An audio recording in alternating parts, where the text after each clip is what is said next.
ముఖ్యమంత్రిగా బాధ్యతలు చేపట్టిన తర్వాత మొదటిసారి తెలంగాణకు రావడము, మరి ముఖ్యంగా ప్రతిష్టాత్మకంగా జరిగినటువంటి 5 రాష్ట్రాల ఎన్నికల ఫలితాల తర్వాత వారు తెలంగాణలో అడుగు పెడతా ఉన్నారంటే తెలంగాణ ప్రజలు వారు కళ్ళకు ఒత్తులు పెట్టుకొని ఎదురు చూస్తూ ఉన్నారు మోదీ గారి రాక గురించి. ఒక విశేషమైన స్పందన ప్రజల్లో అంతర్లీనంగా కొనసాగుతున్న తెలంగాణలో మోదీ గారి ఎజెండా అభివృద్ధి ఎజెండానే ఎక్కడ ఈ దేశంలో ఎన్నికలు జరిగినా పంచాయతీ నుంచి మొదలుకుంటే పార్లమెంట్ వరకు గెలుస్తున్నటువంటి పార్టీ అది బీజేపీ, ఎన్డీఏ మాత్రమే చెప్పి మరొకసారి ఈరోజు నిరూపితమైంది. 5 రాష్ట్రాల్లో ఒక బీజేపీ పాలిత రాష్ట్రం అస్సాం మినాయిస్తే అన్ని రాష్ట్రాల్లో కూడా ఏ పార్టీలు అయితే అధికారంలో కొనసాగినాయో ఆ ప్రభుత్వాలన్నీ కూడా అప్రతిష్ట పాలు, అవినీతికి తెరలేపి ఒక రాక్షస పాలన ఏ రకంగా అందించారో, కుటుంబ పాలన, వంశపారపర రాజకీయాలకు చెల్లు చీటి అని చెప్పి ఆ 4 రాష్ట్రాల్లో కూడా యాంటీ ఇన్కంబెన్సీ ఓటు. ఒక్క అస్సాంలో మాత్రమే బీజేపీ పాలిత రాష్ట్రం కాబట్టి ప్రో ఇన్కంబెన్సీ ఓటుతో ఇవాళ మనం గెలుస్తాం. దీన్ని బట్టి అర్థం చేసుకోవచ్చు ఇవాళ ఖచ్చితంగా పుదుచ్చేరి కూడా ఎన్డీఏ ప్రో ఇన్కంబెన్సీ ద్వారానే.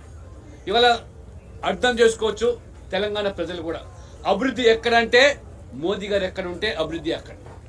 ఈ అభివృద్ధి ఎజెండాతో ఇవాళ దేశవ్యాప్తంగా ప్రజల మన్నలు చూరగొంటున్నటువంటి నరేంద్ర మోడీ గారు ఖచ్చితంగా ఇవాళ తెలంగాణలో కూడా తెలంగాణ ప్రజల ఆకాంక్షలు, ఆలోచన, 2 పార్టీలు బీఆర్ఎస్, కాంగ్రెస్ పట్ల విసిగిపోయినారు. ఆ 2 పార్టీలు కూడా తెలంగాణ సంపదను ఏ రకంగా దోపిడీ చేశారో, దోచుకున్నారో, ఒకరేమో ఒక కుటుంబం కోసం దోపిడీ చేస్తే ఇప్పుడు 2వ పార్టీ అధికారంలో ఉన్న కాంగ్రెస్ పార్టీ ఢిల్లీలో ఉన్నటువంటి కుటుంబం కోసం ఇవాళ ఏ రకంగా దోపిడీ చేస్తున్నదో ప్రజలు ఇవాళ గమనిస్తున్నారు. కాబట్టి ఖచ్చితంగా తెలంగాణలో కూడా భవిష్యత్తులో బీజేపీ మాత్రమే. ఇవాళ 5 రాష్ట్రాల ఎన్నికల ఫలితాల తర్వాత ఇవాళ 4 రాష్ట్రాల్లో బీజేపీ విజయ దుందుబి మోగించిందంటే ఖచ్చితంగా తెలంగాణ అతీతం కాదు. తెలంగాణలో కూడా ఇంతకుముందు మన ఎంపీ గారు చెప్పినట్టుగా ఈ అభివృద్ధి అనేది ఈ 12 సంవత్సరాల్లో దాదాపు 15 లక్షల కోట్ల రూపాయలు ప్రభుత్వం ఏమున్నది అని కాదు, ఏ పార్టీ పాలిస్తున్నది కాదు, తెలంగాణ ప్రజల పట్ల, ఆ యొక్క రాష్ట్రాల ప్రజల పట్ల ఇవాళ మోదీ గారు అభివృద్ధి, పేదల సంక్షేమము, అది కూడా ముఖ్యంగా అవినీతి రహిత పాలన, అది బీజేపీకి, ఎన్డీఏకి మాత్రమే సాధ్యమని చెప్పి ప్రజలు పదే పదే నిరూపిస్తున్నారు. ఇప్పుడు విపక్షాలు సాకులు ఎత్తే దాంట్లో వాళ్ళు మరి కాచుకొని చూస్తూ ఉన్నారు గుట్టనక్కల.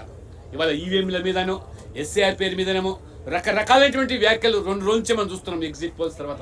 కాబట్టి ప్రజాస్వామ్యంలో ప్రజలు ఇచ్చిన తీర్పుకు శిరస వహించి ఆ రకంగా మరి ఈరోజు పార్టీలు మనుగడ కొనసాగాలి తప్పితే ఇవాళ ప్రజలు ఇచ్చే తీర్పును కాదన్నట్టయితే వారు కాలగర్భంలో కలిసే ప్రమాదం ఉంది. ఈ తెలంగాణ రాష్ట్రంలో చూసాం అహంకారపూరితమైనటువంటి పాలనకు ఏ రకంగా మరి మరుగు చేశారో, ఇప్పుడు అదే రకంగా రేవంత్ రెడ్డి ప్రభుత్వం కూడా కేవలం అవినీతి మాటలతో ప్రజలను కాలం వెలిపించడం తప్పితే అన్ని వర్గాల ప్రజలు ఇవాళ విద్యార్థులు, యువకులు, మహిళలు, ఎస్సీ, ఎస్టీ, బీసీ, రైతాంగం కూడా ఇవాళ పూర్తిగా ఈరోజు ప్రభుత్వ వ్యతిరేక పవనాలు వీస్తున్నాయి. కాబట్టి ఖచ్చితంగా రాష్ట్రంలో మరి రామచంద్రరావు గారి నాయకత్వంలో భవిష్యత్తులో తెలంగాణలో అధికారులకు రావడం ఖాయమనేది ఈరోజు ప్రజలు భావిస్తున్నారు. కాబట్టి మేమందరం కూడా ఖచ్చితంగా తెలంగాణ ప్రజల ఆకాంక్షలకు అనుగుణంగా పార్టీని అధికారులు తీసుకొచ్చి నరేంద్ర మోడీకి కానుకగా ఇస్తామని చెప్పి కూడా ఈ సందర్భంగా నేను స్పష్టం చేస్తాం. Thank you. జవహర్ నగర్ జంపయార్డ్ గురించి మేము సీఎం దగ్గర పోతున్నాం.